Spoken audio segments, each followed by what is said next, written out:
Hello dear student, SSC class में आपका स्वागत है। आज हम पढ़ाएंगे आपको नॉर्मलता। ये बेहद इंपॉर्टेंट डेफिनेशन है नॉर्मलता की, कई बार पेपर में आ चुकी है। तो इसको समझने के लिए सबसे पहले आपको जो आपकी मूलता की परिभाषा थी उसी परिभाषा की तरह इसकी परिभाषा है, बस उसमें मोलों की संख्या थी, इसमें है ग्राम तुल्यांकों की संख्या, अर्थात प्रति लीटर मिलियन में घोले गए ग्राम तुल्यांकों की संख्या को क्या कहते हैं?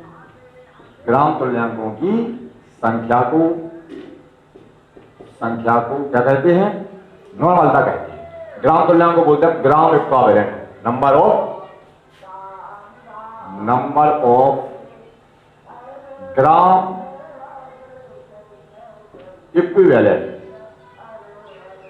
तो अब बच्चों को प्रॉब्लम पड़ती कि ग्राम तुल्यांक क्या है ना?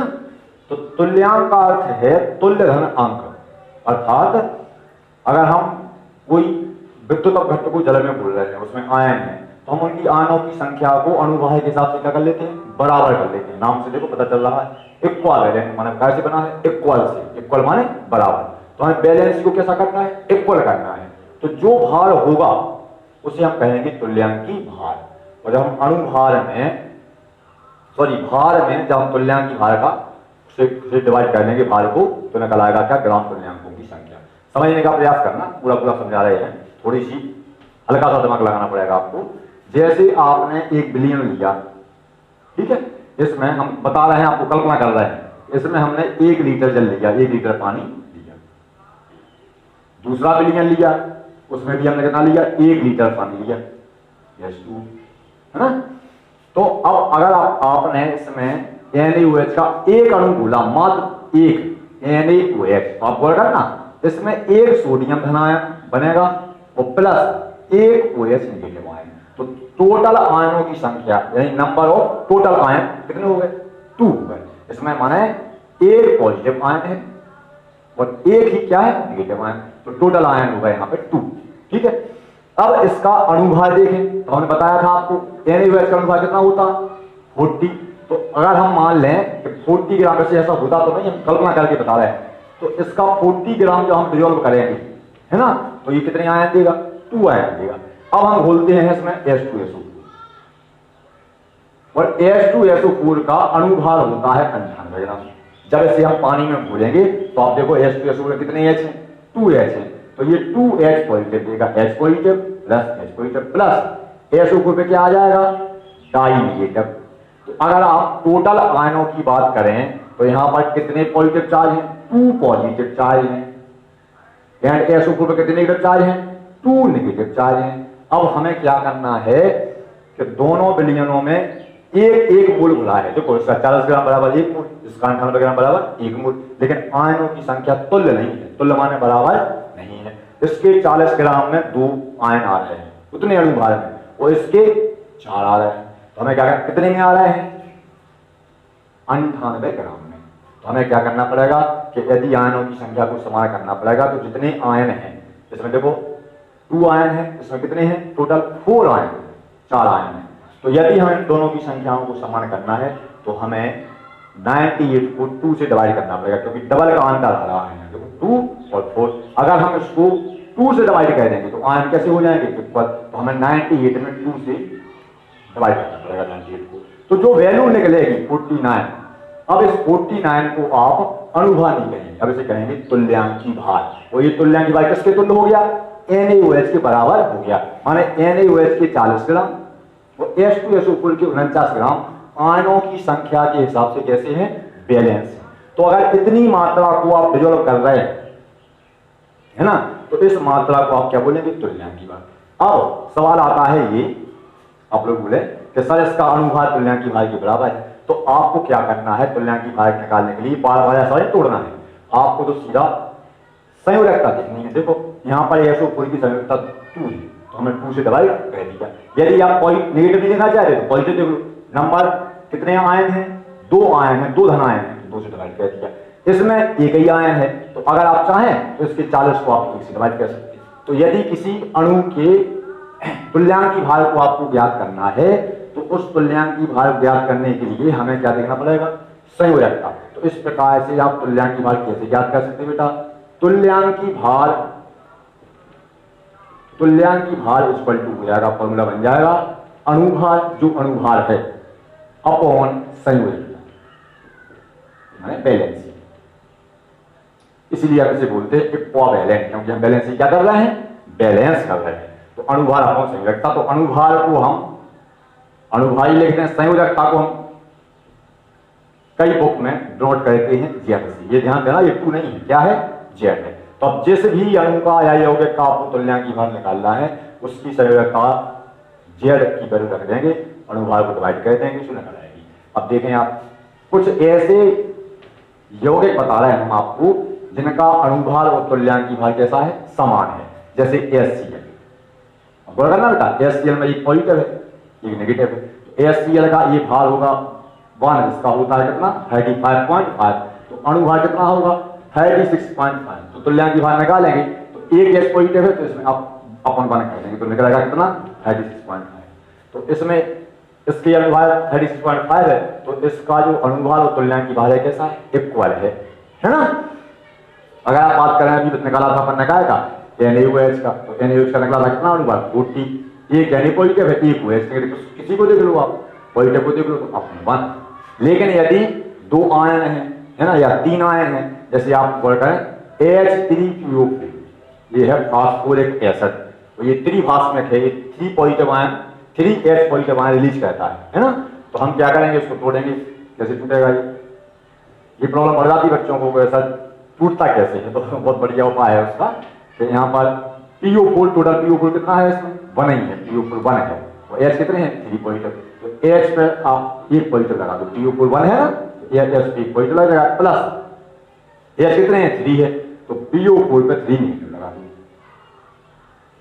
अब H number of H ion कितने हैं 3 है, तो 3 से इसमें हो जाएगा, तो अगर आप ऐसा लिख सकते हैं इसको 3H पॉजिटिव और PO4 3 नेगेटिव, तो टोटल नंबर ऑफ आयन कितने हैं 3 नेगेटिव आयन, माने बैलेंस कितनी है, संयोजकता कितनी है 3 है। तो इसका जो आप अणुभार निकालेंगे उसको हम कितने से डिवाइड करेंगे, 3 से डिवाइड करेंगे, तो जो वैल्यू निकलेगी उसे करेंगे हम तुल्यांकी भार। अब यदि आप इसका निकालें तो 3 हो गया H का, और 30 बन के लगभग होता है किसका, फास्फोरस का, तो इसका होता है 64, तो कितना हो जाएगा लगभग, तो इसका जो अणुभार निकलेगा वो निकलेगा कितना 98 अपॉन 3H पॉजिटिव, जो चार्जिंग रूप से लगता है 3 नेगेटिव, इसका हो जाएगा 98 अपॉन 3। तो इसका जो वैल्यू निकलेगी उसे क्या कहेंगे, तुल्यांकी भार। इस प्रकार से आप लोगों को मैंने बताने का पूरा प्रयास किया है, आपको कंफ्यूज होने की कोई जरूरत नहीं है। और यदि अम्ल क्षार है और आप संयोजकता नहीं निकाल पा रहे हैं तो सीधा अम्ल में देख लिया करिए H पॉजिटिव आयन, और क्षार में देख लिया गए OH नेगेटिव आयन। जितने number of OH negative ion है, माने OH आयनों की संख्या है, उतने से ही अब क्या करेंगे, आप अणुभार को डिवाइड कर देंगे। जैसे देखना एक एग्जांपल AlOH का होल साइंस, तो 3OH नेगेटिव है, बेस से क्षार है, तो हम इसका जो अणुभार निकालेंगे उस अणुभार में वो 3 से डिवाइड कर देंगे, तो जो निकलेगी वैल्यू क्या कहलाएगी, तुल्यांकी भार। इस प्रकार से हम तुल्यांकी भार निकाल देते हैं। तो ग्राम तुल्यांकों की संख्या कैसे निकालते हैं, जो गिवन मास है, दिया गया भार है, बटा तुल्यांकी भार से हम क्या निकालते हैं, ग्राम तुल्यांकों की संख्या। बेटा एक बात ध्यान देने योग्य और है कि जिन यौगिकों में तुल्यांकी भार और अणुभार दोनों की मान एक होते हैं, उनकी मोलरता और नॉर्मलता की वैल्यू भी कैसी होती है, समान होती है। तो सबसे पहले समझने के लिए देखो हम न्यूमेरिकल लगाएंगे तो आपको इसको विस्तार समझ में आ जाएगा, है ना, हमने पूरा प्रयास किया समझाने का, है ना। तो अब हमें इसकी परिभाषा लिखते हैं सबसे पहले, इस प्रकार से प्रति लीटर मिलियन में घोले गए विलेय के ग्राम तुल्यांकों की संख्या को क्या कहते हैं, नॉर्मलता कहते हैं, और इसे हम कैसे कहते हैं, n से। मोलरता को प्रदर्शित किया था m से, तो नॉर्मलता बराबर विलेय के ग्राम तुल्यांकों की संख्या बटा बिलियन का लीटर में पाए। ये आपको कॉपी पर पेन से लिख लेना है ना, और इस फॉर्मूला को भी आपको लिख लेना है। अब इस फॉर्मूला को गणितीय रूप में कैसे व्यक्त करें, अगर इंग्लिश की बात की जाए तो number of gram equivalent of solute in dissolved in 1 liter of solution is called normality of the solution, है ना। अगर आप विलेय के 1 ग्राम तुल्यांक को बिलियन के 1 लीटर में डिजॉल्व कर दें, है ना, तो जो नॉर्मलता निकलेगी उसी वैल्यू कितनी होगी, 1 होगी। अब सबसे पहले आपको समझना है इसमें कि हम इसको मैथमेटिकली रूप से कैसे आप इसको प्रदर्शित करें। तो नॉर्मल लॉ को प्रदर्शित करेंगे हम कैसे, n से। n इक्वल टू विलेय की ग्राम तुल्यांकों की संख्या, तो विलेय की ग्राम तुल्यांकों की संख्या के लिए क्या करेंगे हम, पहले देंगे हम भार WB, जो आपने फॉर्मूला लिखा था मूलता में, अपॉन EB, जहां EB क्या है, तुल्यांक की बात। हम वहां पर क्या लगा रहे थे, MB, जहां MB क्या था, विलेय का अनुभार, इंटू 1/V, माने ये आ जाएगा इंटू G। तो ये जो आपका फॉर्मूला है, एक आया है लीटर, आया है लीटर में। यदि आप इस फॉर्मूला को क्या में करें, ml में करें, तो ml में करने के लिए इस फॉर्मूला में हम क्या कह देंगे, 1000 से इंटू कर देंगे। n equal to WB upon EB, EB ये क्या, तुल्यांक की भार, इंटू V इंटू 1000। तो ये जो फॉर्मूला लिख रहे हैं, ये फॉर्मूला हो जाएगा क्या, ml। ठीक है। अब यहां पर आपको ये लिखना पड़ेगा, WB क्या है, मूलता की तरह ही गिवन मास, माने दिया गया भार है, तो ये क्या है, विलेय का भार, विलेय का भार। और EB क्या है, विलेय का तुल्यांक की भार। तो देखो क्या बोलते हैं, E माने इक्विवेलेंट है ना, तो B मींस विलेय, तो क्या हो जाएगा, विलेय का तुल्यांक की भार। विलेय का तुल्यांक की भार आप शॉर्ट कर सकते, विलेय का तुल्यांक की भार, इक्विवेलेंट मास, तो हमें मिटाते हैं।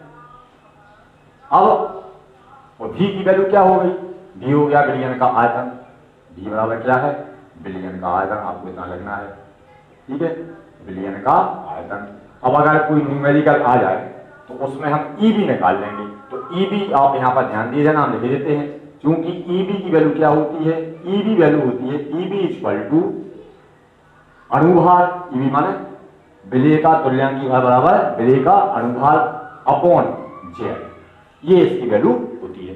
जहां पर Z क्या है, मैंने बताया था अभी आपको, जहां Z बराबर क्या है, संयोजन, क्या है, संयोजन। आप चाहें तो इस फॉर्मूला में EB की वैल्यू अप्लाई भी कर सकते हैं। अगर आप अप्लाई करना चाहें तो फिर देखो फॉर्मूला ये बन जाएगा, तो इससे क्या हो जाएगा, आपका एक साथ अलग अलग वैल्यू रखनी पड़ेगी आपको। EB की जगह रख देंगे हम MB upon Z into V into 1000, ऐसे भी रख सकते हैं आप चाहें तो Z को ऊपर ले जा सकते हैं ना, WB के इंटू में आ जाएगा Z इंटू 1000।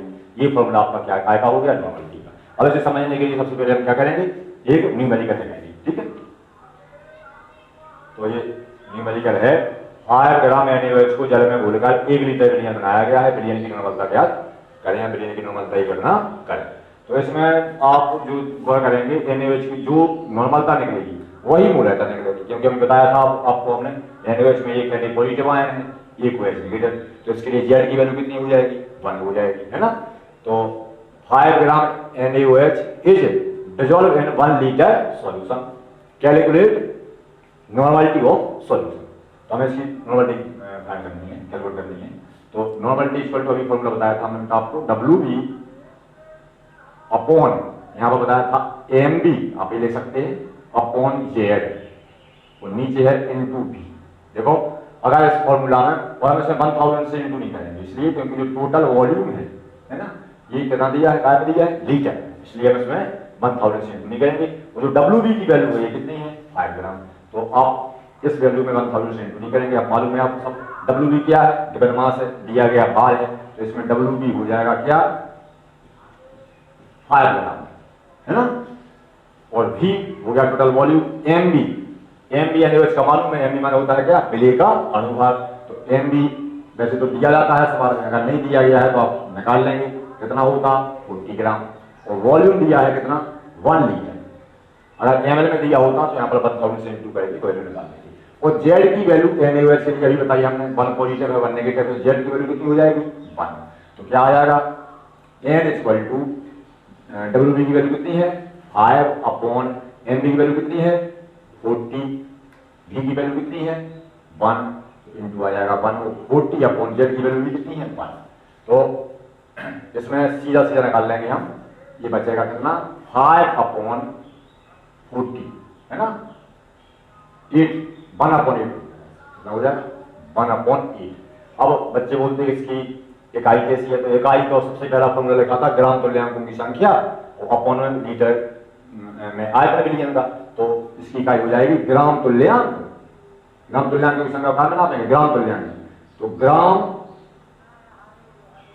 तुल्यांक ऐसा पूरा लिखते अपॉन लीटर, ये इसकी इकाई है। ग्राम इक्विवेलेंट पर लीटर है ना, ग्राम तुल्यांक प्रति लीटर, ये किसकी नॉर्मलता की इकाई है। तो इस प्रकार से आपको समझ में आ गया होगा। और अगर आप मूलता की बात करें, हम उसको मिटा रहे हैं, अगर आप मूलता की बात करें तो मूलता और नॉर्मलता में केवल कोई अंतर नहीं है। देखो मूलता इक्वल टू था WB upon MB into 1/V, यही था ना फॉर्मूला, ऐसा लगता है इंटू V। और नॉर्मलिटी का फॉर्मूला था है WB upon MB into V upon Z। यहां पर केवल संयोजकता का हल किया जाता है। तो यदि किसी जैसे NaOH है, KOH है ना, जिनमें एक OH है या जिनकी संयोजकता एक है, उनके लिए जो नॉर्मलता का मान निकलेगा वही मूलता का मान निकलेगा, तो Z की वैल्यू बनाएगी। केवल कुछ यौगिक ऐसे हैं, जैसे आप देखें H2SO4, तो H2SO4 की नॉर्मलता मूलता में अंतर आ जाएगा। क्यों आ जाएगा, क्योंकि इसका 98 ग्राम है मॉलिक्यूलर मास अणुभार, और इसमें 2 H है, तो डिवाइड करेंगे हम 2 से, तो इसको हम वैल्यू रखेंगे 49 ग्राम, तो इसकी नॉर्मलिटी मोलैरिटी। तो यदि ऐसा पूछ लेते कई बार कि मोलैरिटी और नॉर्मलिटी, कई बार मोलैरिटी दे देते है ना, वो आपसे कहते कैलकुलेट कीजिए नॉर्मलिटी, तो फिर आपको पूरा फॉर्मूला अप्लाई नहीं करना है, इसी फॉर्मूला से निकाला जाएगा। देखो नॉर्मलिटी की वैल्यू क्या है, n इक्वल टू अभी लिखा आपने WB upon MB upon Z into V। तो आप जानते इस Z को ऊपर ले जाएंगे तो ये Z यहां से हटके कहां पहुंच जाएगी, ऊपर, इंटू Z हो सकता है, ऐसे हो सकता है ना, कोई दिक्कत नहीं इसमें। अब इतनी वैल्यू आप देखो, इतनी वैल्यू किसके इक्वल है, इतनी वैल्यू है मोलैरिटी की इक्वल। तो यहां पर हम क्या रख सकते हैं M, तो n इक्वल टू क्या फॉर्मूला बन जाएगा M इंटू Z।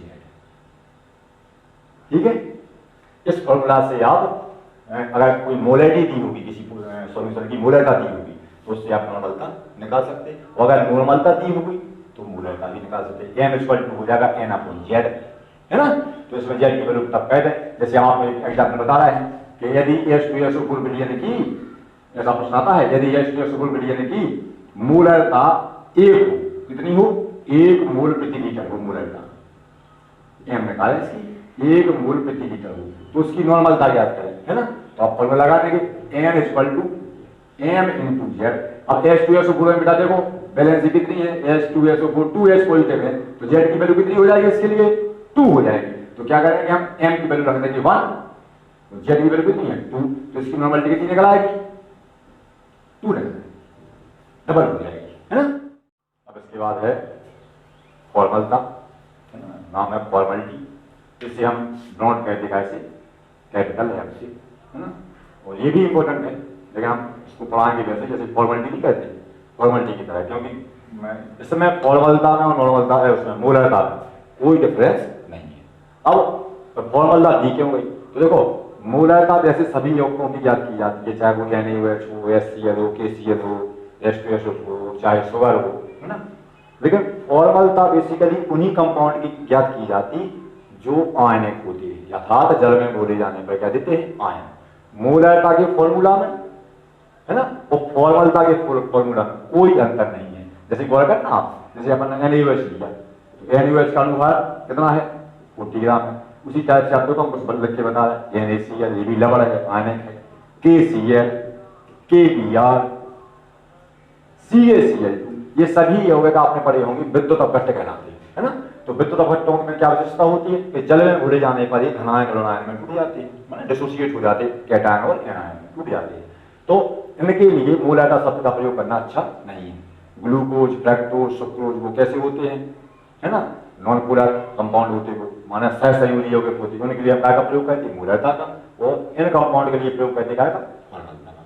फॉर्मलता और मूलता में कोई डिफरेंस नहीं है। तो जो यहाँ पर आप भार निकालते थे, है ना, इसे बोलते हैं हम क्या, अणुभार। अब यहां पर बोलेंगे हम फार्मूला भार, फॉर्मूला भार या ग्राम फॉर्मूला भार, उसी को ग्राम अणुभार ही बोल सकते हैं, ग्राम लगाते हैं, ग्राम फॉर्मूला भार, है ना।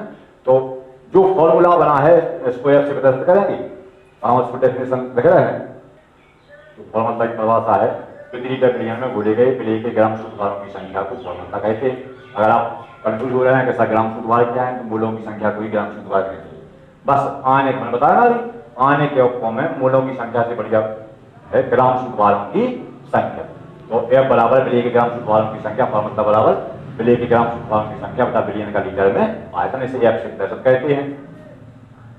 F इक्वल टू हो जाएगा आपका फॉर्मूला वही लिखना जैसा मोल का लगना है WB upon MB into V। ये फॉर्मूला है, फॉर्मूला टाइम है लीटर। ठीक है, अब क्या करेंगे, जो यहाँ पर MB था हमने बोला ना आपको, जो MB था वहां बोलते हैं इसको अणु भार, यहाँ इसको बोल देंगे ग्राम फॉर्मूला भार। तो MB को ग्राम फॉर्मूला भार बोलते हैं। तो अगर आप चाहें तो MB को लिख देंगे यहाँ पर क्या, ग्राम फॉर्मूला भार। फॉर्मूला माने इसको हिंदी में बोलते सूत्र भार, ग्राम फॉर्मूला भार। तो पहले तो किताबों में ऐसे लिखा रहता था MB बराबर ग्राम फॉर्मूला भार। आजकल नई किताबों में क्या आ गया, MB को हम क्या लिखते थे, आगे लगा देते GF, GFMB ग्राम फॉर्मूला भार, gram formula mass of solid. तो हमें क्या लगा दिया GF, ये फिजिक्स वाली GF नहीं है ना, ये केमिस्ट्री वाली GF है, GFMB। ठीक है, क्योंकि आप लोग ज्यादा सोचते तो क्या हो गया, लीटर में आयतन हो गया। इसके बाद अगर आप इसको ml में करना चाहें तो वही पुरानी विधि है, F equal to WB upon GFMB, GFMB into V into 1000। तो यहाँ पर जो टोटल आयतन है वो गायब हो गया, ml में हो गया। और ये ध्यान दिए रहना, MB में आपने क्या किया, GF लगा दिया। अगर आप चाहें तो लगा दें GF बना ग्राम फॉर्मूला है ना, और नहीं चाहे तो सीधा MB ले सकते हैं, MB बराबर ग्राम फॉर्मूला भार, और GFMB ले सकते हैं। कुछ बुक वाले GFMB है ना, वही है। और इकाई क्या हो जाएगी, ग्राम सूत्र भार बटा लीटर, यानी ग्राम सूत्र भार प्रति लीटर, ग्राम सूत्र भार प्रति लीटर। ये हो गई इसकी क्या इकाई, कोई अंतर नहीं है, वही मोलरता है, वही फॉर्मूला है। बार बार बोल रहे हैं, अगर कोई न्यूमेरिकल भी आ जाए तो इसी विधि से लगा दें। आप GF ना भी लिखें तो बस F आ जाएगा यहाँ पर, क्योंकि मोलों का प्रयोग ना करेंगे। आने के जानते ही आप NaCl हैं कि इसके जितने भी आने के उनके लिए हम फॉर्मूला का प्रयोग करते हैं। वीडियो पसंद आ रहे हैं तो लाइक शेयर करें और बेल आइकन घंटा जरूर दबा दें, है ना।